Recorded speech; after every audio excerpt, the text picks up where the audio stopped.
നേത്ര സംരക്ഷണത്തിന് നമ്മുടെ Ahalya. Ahalya foundation eye hospital, കേരളത്തിൽ എല്ലായിടത്തും. മൂവാറ്റുപുഴ നഗരത്തിലെ ഗതാഗതക്കുരുക്ക് ഒഴിവാക്കുന്നതിന് അടിയന്തരമായി ട്രാഫിക് അഡ്വൈസറി കമ്മിറ്റി വിളിച്ചു ചേർക്കണമെന്ന് INTUC. നഗരത്തിലെ ഗതാഗത സംവിധാനത്തിൽ ഇപ്പോൾ വരുത്തിയിട്ടുള്ളത് അശാസ്ത്രീയമായ പരിഷ്കാരങ്ങളാണെന്ന് INTUC ജില്ലാ vice president PM Elias. Muvattupuzha നഗരത്തിലെ ഗതാഗതക്കുരുക്ക് ഒഴിവാക്കുന്നതിന് അടിയന്തരമായി ട്രാഫിക് അഡ്വൈസറി കമ്മിറ്റി വിളിച്ചു ചേർക്കണമെന്ന് INTUC മൂവാറ്റുപുഴ നഗരസഭയോട് ആവശ്യപ്പെട്ടു.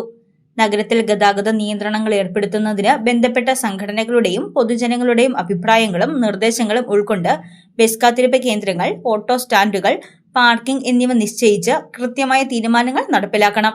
നഗരത്തിലെ ഗതാഗത സംവിധാനത്തിൽ ഇപ്പോൾ നടത്തിയിട്ടുള്ളത് അശാസ്ത്രീയമായ പരിഷ്കാരങ്ങളാണെന്ന് INTUC ജില്ലാ വൈസ് പ്രസിഡന്റ് PM ഏലിയാസ് പറഞ്ഞു. ഇവിടെ ഒരു ട്രാഫിക് അഡ്വൈസറി കമ്മിറ്റി ഉണ്ട്. ആ കമ്മിറ്റി വിളിച്ച് അടിയന്തരമായി അതുമായി ബന്ധപ്പെട്ട ആളുകളെ, സംഘടനയുടെ പ്രതിനിധികളെ ചേർത്ത് നിർത്തിക്കൊണ്ട് അവരുടെ അഭിപ്രായങ്ങൾ കേട്ട് അതിനുള്ള ഒരു മാർഗരേഖ ഉണ്ടാക്കിയാൽ മാത്രമേ അതിന് ഒരു പരിഹാരമാകുവാൻ കഴിയൂ. ഇപ്പോൾ കാലവർഷം ആരംഭിക്കുകയാണ്, അതോടൊപ്പം സ്കൂളുകൾ തുറക്കുകയാണ്. ഈ സ്കൂളുകളുടെ തുറന്നു കഴിഞ്ഞാൽ ഈ ടൗണിൻ്റെ അവസ്ഥ എന്താകുമെന്നുള്ളത് നമുക്ക് ചിന്തിക്കാവുന്നതാണ്. ഇപ്പോൾ KSRTC ജംഗ്ഷൻ മുതൽ വാഴപ്പള്ളി ജംഗ്ഷൻ വരെ ഓരോ 3 മണി കഴിഞ്ഞാൽ 4 മണി സമയം മുതൽ 8 മണി 9 മണി സമയം വരെ ഗതാഗതക്കുരുക്കാണ്. ട്രാഫിക് ബ്ലോക്കിൽ പെട്ട് വണ്ടികൾ ഇങ്ങനെ കിടക്കുന്ന ഒരു കാഴ്ചയാണ് നമുക്ക് കാണാൻ കഴിയും.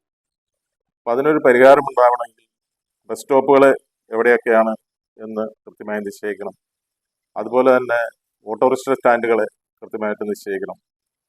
ഈ ബസ്സുകളൊക്കെ എവിടെയൊക്കെ നിർത്താൻ പറ്റുന്നു അവിടെയൊക്കെ നിർത്തി ആളെടുത്തുകൊണ്ട് പോവുകയാണ്. ഓട്ടോറിക്ഷക്കാരാണെങ്കിൽ എവിടെ പാർക്ക് ചെയ്യണമെന്നറിയാതെ അവരും ഇതേപോലെ ഇങ്ങനെ ടൗണിൽ ചുറ്റിത്തിരിയുന്ന അവസ്ഥയിലേക്ക് പോയിരിക്കുകയാണ്. അപ്പോൾ എല്ലാത്തിനും ഒരു മാർഗരേഖ ഉണ്ടാക്കി കൃത്യമായ ഒരു ഇത് കൊടുക്കുകയാണെങ്കിൽ അതിന് അനുസരിച്ച് ട്രാഫിക് പോലീസ് അതിൻ്റെ നിർദ്ദേശങ്ങൾ പാലിച്ച് തന്നെ കൃത്യമായിട്ട് മുന്നോട്ട് പോയാൽ ഈ പ്രശ്നം പരിഹരിക്കാവുന്നതേ ഉള്ളൂ. അപ്പോൾ അത് എത്രയും വേഗം ട്രാഫിക് അഡ്വൈസറി കമ്മിറ്റി വിളിച്ച് ചേർത്ത് ആ പുതിയ ഒരു ട്രാഫിക് സംവിധാനം മൂവാറ്റുപുഴയിൽ കൊണ്ടുവന്നാൽ മാത്രമേ അതിന് പരിഹാരം ഉണ്ടാക്കാൻ കഴിയുള്ളൂ.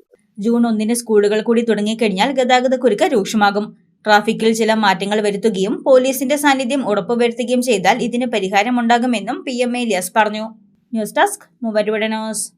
പഠനത്തിനപ്പുറം ജീവിതം തൊട്ടറിയാം. ഭാവിയെ രൂപപ്പെടുത്തുന്ന അറിവിന്റെ തിരുമുറ്റം നിർമ്മല കോളേജ് മൂവാറ്റുപുഴ. റാങ്കുകളുടെ തിളക്കമാർന്ന പാരമ്പര്യം. NAC A++ മികവിന്റെ കരുത്തിൽ വിജയത്തിലേക്കുള്ള നിങ്ങളുടെ ഉറച്ച ചുവടുവെപ്പ്. ഇവിടെ സ്വപ്നങ്ങൾക്ക് ചിറകുകളുണ്ട്. നിങ്ങളുടെ സർഗാത്മകതയെ ലോകത്തിന് മുന്നിലെത്തിക്കാൻ നിർമ്മല കൂടെയുണ്ട്. വെറുമൊരു ബിരുദമല്ല, മികച്ചൊരു കരിയർ. ആധുനിക സൗകര്യങ്ങളും സുരക്ഷിതമായ ഹോസ്റ്റലുകളും ഇവിടെ നിങ്ങൾക്കായി ഒരുങ്ങുന്നു. 2026-27 അഡ്മിഷനുകൾ ആരംഭിച്ചു. ഇന്ന് തന്നെ അപേക്ഷിക്കൂ.